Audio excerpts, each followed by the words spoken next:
जय हिंद दोस्तों, मैं हूं अक्षय सर और आप सबका स्वागत करता हूं क्रैक आर्मी पॉइंट में। दोस्तों, आज की क्लास में हम लोग समास के बचे हुए क्वेश्चन को हल करने वाले हैं। जैसा कि पिछले वीडियो में हम लोग 25 समास के 25 क्वेश्चन का प्रैक्टिस किए थे और 25 जो अन्य बचे हुए क्वेश्चन हैं उसका प्रैक्टिस हम लोग इस वीडियो में करने वाले हैं। ये समास का पार्ट 2 वाला वीडियो है। तो इसमें हम लोग 25 शेष बचे हुए क्वेश्चन को हल करने वाले हैं। यदि आप इसका पहला वीडियो नहीं देखे हैं तो आप वहां से जा कर के पार्ट 1 वाला वीडियो देख सकते हैं। चलिए दोस्तों, आज की क्लास को स्टार्ट करते हैं। चलिए, हमारा से पहला प्रश्न है कि पंचतंत्र में समास पहचानिए। पंचतंत्र में कौन सा समास है? ऑप्शन ए है द्वंद्व समास, ऑप्शन बी है अव्ययभाव समास, ऑप्शन सी है कर्मधारय समास और ऑप्शन डी है आपका बहुब्रीहि समास। तो पंचतंत्र में आपका कौन समास हो जाएगा? ध्यान दीजिएगा, पंचतंत्र जो है ये संस्कृत की एक किताब है। पंच यानी 5 तंत्र, यानी यहाँ पे आपका हो जाएगा बहुब्रीहि समास, क्योंकि पंचतंत्र जो है एक संस्कृत की किताब है। ठीक है, और एक किताब का नाम है, इसलिए ये उसका वो पर्यायवाची हो जाएगा, इसलिए यहाँ पे आपका हो जाएगा बहुब्रीहि समास हो जाएगा। ठीक है, अगला क्वेश्चन आपका है कि नर नारी शब्द में समास बताइए। ऑप्शन ए है द्वंद्व समास, ऑप्शन बी है द्विगु समास, ऑप्शन सी है बहुब्रीहि समास और ऑप्शन डी है आपका तत्पुरुष समास। तो नर नारी में आपको समास बताना है। आप इसका सही उत्तर आपका हो जाएगा द्वंद्व समास। बताया था पिछली वीडियो में आपको कि जहाँ पे 2 शब्द दिखाई दे, चाहे वो विलोम शब्द का जोड़ा हो, चाहे किसी भी प्रकार से 2 शब्द दिखाई दे, वहाँ पे आपका हो जाएगा द्वंद्व समास हो जाएगा। जैसे हमने कहा कि कापी किताब, आपसे कह दे कापी किताब किताब, आपसे कह दे घर द्वार। ठीक है, आपसे कह दे पैंट शर्ट या आपसे कह दे कुर्ता पैजामा, यानी कोई भी 2 शब्द आपको दे तो वहाँ पे आपका होता है द्वंद्व समास होता है। ठीक है, क्योंकि दोनों पद प्रधान होते हैं, दोनों पद प्रधान होने से द्वंद्व समास होता है। ठीक है, चलिए अगला प्रश्न हमारा है कि समास के कुल कितने पद हैं, यानी समास में कुल कितने पद होते हैं? ऑप्शन ए है 4, ऑप्शन बी है 6, ऑप्शन सी है 2, ऑप्शन डी है आपका 5। तो इसका सही उत्तर हो जाएगा 2। समास के 2 पद होते हैं, एक आपका होता है पूर्व पद, एक आपका होता है पूर्व पद और एक आपका होता है उत्तर पद। उत्तर पद, ठीक है, समास के 2 पद होते हैं, एक पूर्व पद होता है, एक उत्तर पद होता है। चलिए इसके उत्तर हो जाएगा सी वाला, ऑप्शन 2। चलिए अगला क्वेश्चन हमारा है कि समास के कुल कितने भेद हैं? ऑप्शन ए है 4, ऑप्शन बी है 6, ऑप्शन सी है 8 और ऑप्शन डी है आपके 5। तो आपको बता दें समास के कुल 6 भेद होते हैं, पता होगा आपको। पहला होता है आपका अव्ययभाव समास, दूसरा होता है तत्पुरुष समास, तीसरा होता है द्वंद्व समास, चौथा होता है आपका बहुब्रीहि समास, 5वां होता है कर्मधारय समास और छठा होता है आपका द्विगु समास। ठीक है, चलिए आगे बात करते हैं। अगला क्वेश्चन आपका है कि दशानन में कौन सा समास है? ऑप्शन ए है द्वंद्व समास, ऑप्शन बी है द्विगु समास, ऑप्शन सी है बहुब्रीहि समास और ऑप्शन डी है आपका तत्पुरुष समास। तो इसका सही उत्तर हो जाएगा बहुब्रीहि समास।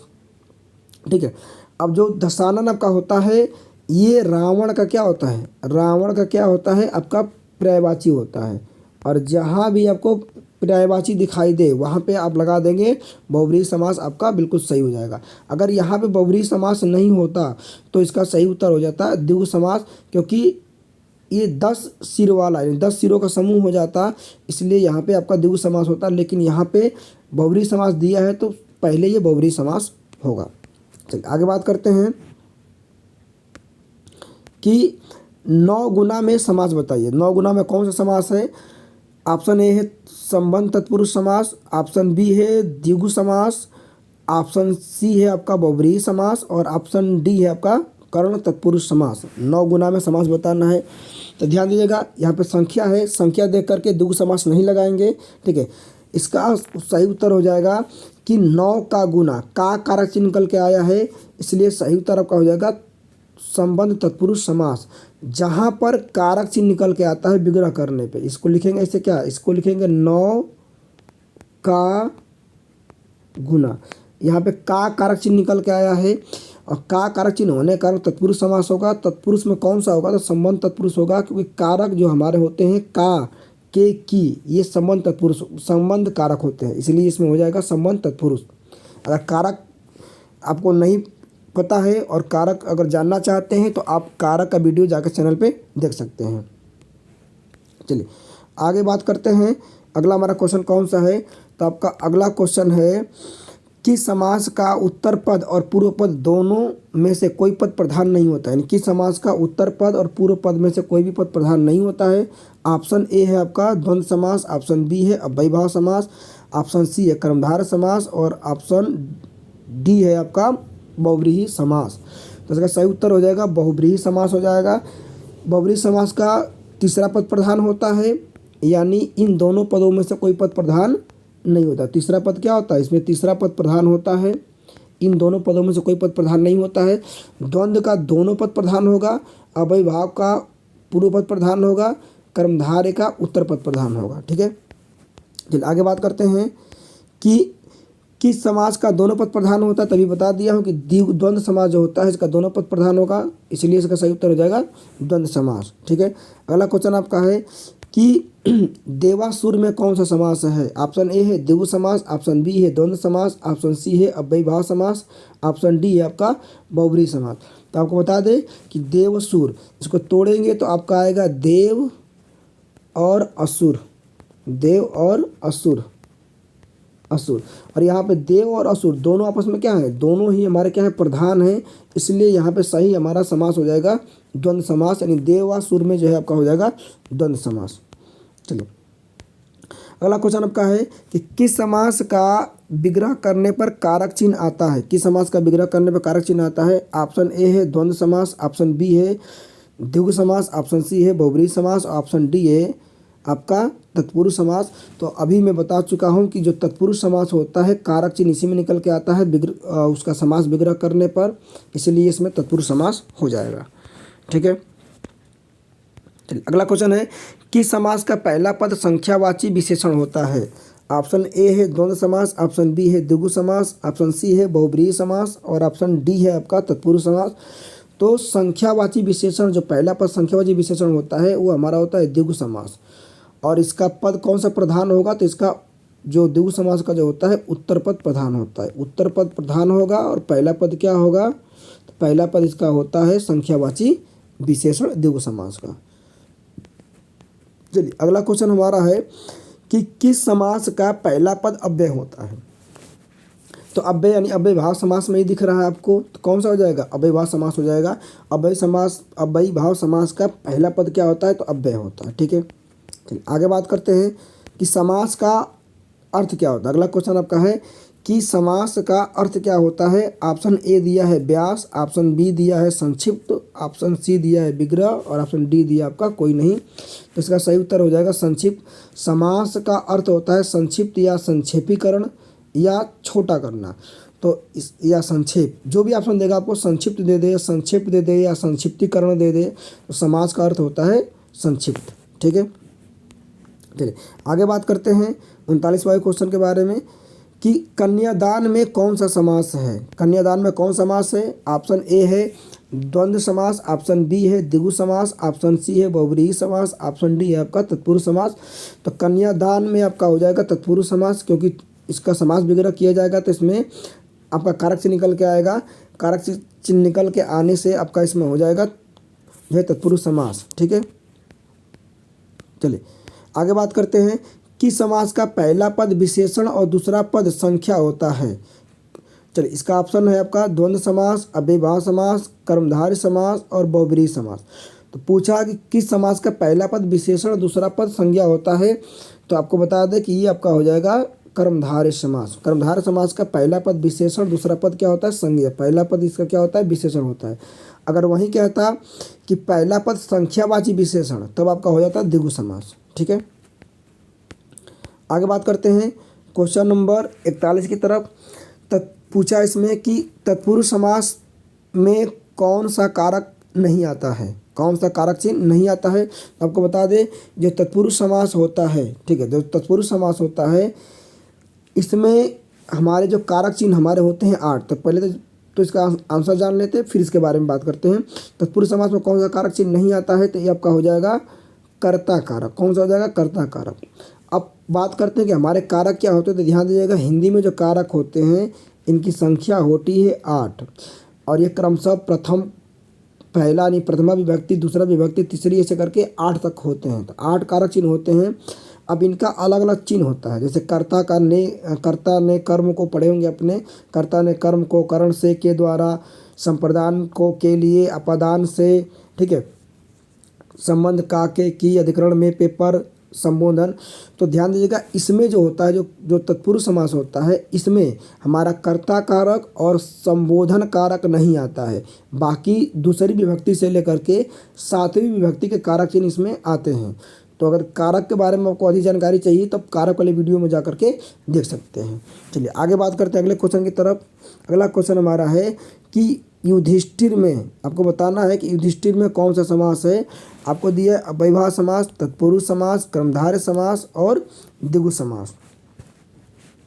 तो इसका सही उत्तर आपका हो जाएगा तत्पुरुष समास। युधिष्ठिर का समास विग्रह करेंगे तो युद्ध में स्थिर, मतलब युद्ध में जो स्थिर रहे, अडिग रहे, उसको क्या बोलते हैं, युधिष्ठिर बोलते हैं। तो युद्ध में कारक से निकल के आया है, इसलिए आपका हो जाएगा तत्पुरुष समास। ठीक है, चलिए आगे बात करते हैं। अगला क्वेश्चन है आपका 43 कि अष्टाध्यायी में कौन सा समास है। अष्टाध्यायी में आपसे पूछा है समास। ऑप्शन ए आपका दिया है अव्ययभाव समास, ऑप्शन बी दिया है तत्पुरुष समास, ऑप्शन सी दिया है कर्मधारय समास और ऑप्शन डी दिया है आपको द्विगु समास। तो आपको बता दें कि इसका सही उत्तर हो जाएगा आपका द्विगु समास, क्योंकि इसका पहला पद संख्यावाची है और दूसरा पद क्या है, संज्ञा है, और दोनों मिलकर समूह का बोध करा रहे हैं। इसको तोड़ेंगे तो आएगा 8 अध्यायों का समूह।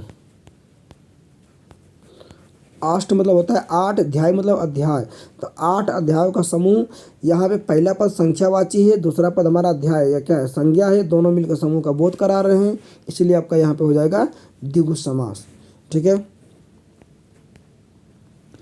अगला आपका क्वेश्चन है कि महावीर में कौन सा समास है। ऑप्शन ए है आपका द्वंद्व समास, ऑप्शन बी है अव्ययभाव समास, ऑप्शन सी है कर्मधारय समास और ऑप्शन डी आपका बहुब्रीहि समास। तो पूछा है किसमें कि अव्ययभाव समास, उसमें महावीर में कौन समास होगा।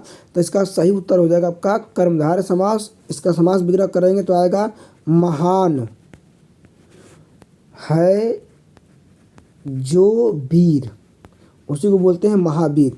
तो महान क्या है, हमारा विशेषण है। विशेषण के बारे में आप जो है देख सकते हैं वीडियो जाकर चैनल पर, तो विशेषण आपका पता चल जाएगा वहाँ से। तो महान है जो वीर, अब महान है जो वीर, तो यहाँ पे वीर की विशेषता क्या है, महान है, विशेषता क्या है कि महान है, विशेषण होने से इसमें आपका हो जाएगा कर्मधारय समास। चलिए आगे बात करते हैं क्वेश्चन नंबर 45 की ओर कि लंबोदर में कौन सा समास है। ऑप्शन ए है द्वंद्व समास, ऑप्शन बी है द्विगु समास, ऑप्शन सी है बहुब्रीहि समास, ऑप्शन डी है आपका तत्पुरुष समास। तो लंबोदर में आपका हो जाएगा बहुब्रीहि समास। अभी मैं बताया हूँ, या पिछले वीडियो में जो पार्ट 1 है वहाँ भी बताया था कि जहाँ पर भी आपका पर्यायवाची शब्द आता है, क्या आता है, पर्यायवाची जो शब्द हमारे होते हैं ये हमारे क्या होते हैं, ये बहुब्रीहि समास के उदाहरण होते हैं। लंबोदर जो होता है यह गणेश जी का, किसका है, गणेश जी का क्या है, ये गणेश जी का पर्यायवाची है। गणेश जी का पर्यायवाची होने से ये आपका हो जाएगा बहुब्रीहि समास। चलिए अगला क्वेश्चन आपका है कि कमल नयन में कौन सा समास है। ऑप्शन ए है द्वंद्व समास, ऑप्शन बी है अव्ययभाव समास, ऑप्शन सी है कर्मधारय समास और ऑप्शन डी है आपका बहुब्रीहि समास। तो कमल नयन में आपका सही उत्तर हो जाएगा कर्मधारय समास, क्योंकि यहाँ पे विशेषण विशेष होने से, यानी नयन की विशेषता क्या है, वो कमल के समान है।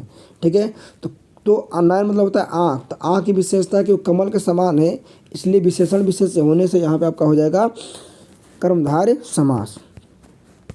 चलिए आगे बात करते हैं पाठशाला में कौन समास है। ऑप्शन ए है द्वंद्व समास, ऑप्शन बी है अपादान तत्पुरुष, ऑप्शन सी है कर्मधारय समास, ऑप्शन डी है आपका संप्रदान तत्पुरुष। तो आपको बताना है पाठशाला में कौन समास होगा। तो पाठशाला में आपका हो जाएगा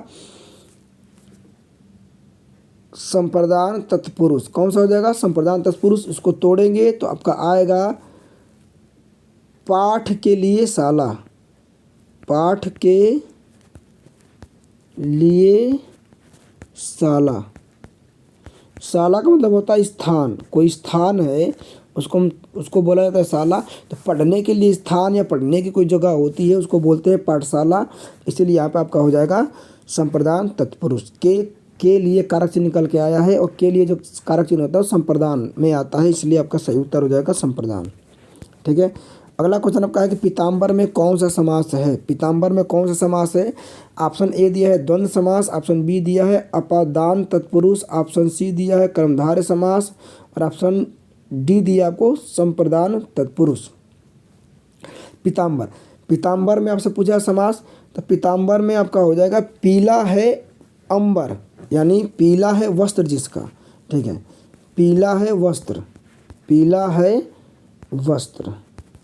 ठीक, अब ध्यान देगा यहाँ बहुव्रीहि समास नहीं है, इसलिए यहाँ आपका हो जाएगा कर्मधारय समास, क्योंकि पीताम्बर जो है यानी वस्त्र की विशेषता कि वस्त्र क्या है, पीला है, तो विशेषण विशेष से होने से आपका कर्मधारय समास भी होगा। और अगर बहुव्रीहि समास होता तो वो भी हो जाता, क्योंकि पीले हैं वस्त्र जिसके, वहाँ से उत्तर आता है भगवान कृष्ण के लिए, इसलिए आपका पीताम्बर में बहुव्रीहि समास भी होगा और कर्मधारय समास भी होगा। यहाँ पर बहुव्रीहि नहीं है, इसलिए आपका हो गया कर्मधारय समास। अगला क्वेश्चन है कि प्रत्येक में कौन सा समास है। ऑप्शन ए है द्वंद्व समास, ऑप्शन बी है अव्ययीभाव समास, ऑप्शन सी है कर्मधारय समास और ऑप्शन डी है आपका बहुव्रीहि समास। तो पूछा प्रत्येक में समास पूछा है। अब आपको बता दें कि इसका सही उत्तर आपका हो जाएगा अव्ययीभाव समास, क्योंकि जहाँ भी हमारे उपसर्ग आते हैं वहाँ पे अव्ययीभाव समास होता है। प्रत्येक को तोड़ा जाएगा तो आपका निकल के आएगा प्रतिधन एक। प्रतिधन एक, प्रति हमारा क्या है, ये हमारा उपसर्ग है, और जहाँ पर भी उपसर्ग आएगा वहाँ पे आपका अव्ययीभाव समास होगा। इसीलिए जितने भी उपसर्ग हैं सबको पढ़ जाइए, उपसर्ग पढ़ेंगे तो आपका उपसर्ग भी क्लियर हो जाएगा और अव्ययीभाव समास भी क्लियर हो जाएगा। ठीक है, चलिए आगे बात करते हैं। इस सेशन का जो लास्ट क्वेश्चन है कि कर्ज मुक्त में कौन सा समास है। ऑप्शन ए है करण तत्पुरुष, ऑप्शन बी है अपदान तत्पुरुष, ऑप्शन सी है कर्म तत्पुरुष समास और ऑप्शन डी है आपका संबंध तत्पुरुष समास। तो बता दें कि अपदान, यानी देखिए यहाँ पे आपका सही उत्तर हो जाएगा अपदान तत्पुरुष, क्योंकि इसका करेंगे कर्ज मुक्त का समास विग्रह करेंगे तो आपका कर्जा से मुक्त, कर्जा से मुक्त, और जहाँ पर से अलगाव के लिए आता है वहाँ पे अपदान कारक होता है, इसीलिए यहाँ पे से कारक चिन्ह आने के कारण इसमें हो जाएगा अपदान तत्पुरुष। ठीक है, तो दोस्तों आज की क्लास यहीं समाप्त करते हैं। आपको वीडियो कैसा लगा होगा आप कमेंट बॉक्स में इसका जो है जवाब दीजिएगा, बताइएगा, और आपको हिंदी में किस टॉपिक पे समस्या आ रही है आप वो भी बताइएगा, उस पर वीडियो बना दूंगा। अगर आपको वीडियो अच्छा लगा हो, आपके लिए ये हेल्पफुल हो, लाभदायक हो, तो इस वीडियो को आप लाइक कर दीजिएगा, अपने दोस्तों तक शेयर कर दीजिएगा, और यदि आप चैनल पे नए हैं, चैनल को सब्सक्राइब नहीं किए हैं तो चैनल को सब्सक्राइब कर लीजिएगा। दोस्तों मिलते हैं अगले वीडियो में, तब तक के लिए जय हिंद।